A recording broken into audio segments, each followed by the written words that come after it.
এক মা সন্তানের সম্পদ অন্য সন্তানকে দিলে সেটা চুরি হবে কিনা না জানিয়ে, এক সন্তানের সম্পদ অন্য সন্তানকে না জানিয়ে যদি দেয় তাহলে সেটা কি চুরি শামিল হবে?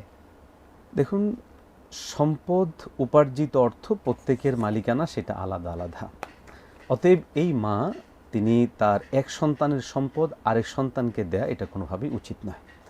বাকি হচ্ছে মা, দেখুন একটা জিনিস চুরি করে দেয়ার একরকম পরিবেশ থাকে, আরেকটা হচ্ছে মা হয়তো ভেবেছেন যে আমার ছেলের টাকাটা আমি আরেকটা ছেলেকে দিচ্ছি, তো এটা চুরি না হলেও এটা একটা অনুচিত কাজ। কারণ হচ্ছে এই ধরনের কাজ অনেক সময় দেখা যায় পারিবারিক অনেক কলহ তৈরি করে, সন্তান এবং মায়ের মাঝে বড় ধরনের দূরত্ব তৈরি করে, ভাই ভাইয়ের মাঝে দূরত্ব তৈরি করে। এই জন্য আমরা আমাদের মায়েদের প্রতি আহ্বান জানাবো, যদি কোনো সন্তানকে আপনার কোনো অর্থ করে দিতে হয় তাহলে সেক্ষেত্রে আপনার মালিকানাধীন সম্পদই দিবেন। আপনার অন্য কোনো সন্তানের যদি সম্পদ দিতে হয় তাহলে অবশ্যই তার অনুমোদন নিয়ে তারপরে দেওয়ার চেষ্টা করবেন। হেভেন টিভি, জান্নাতি আহ্বানী প্রতিক্ষণ।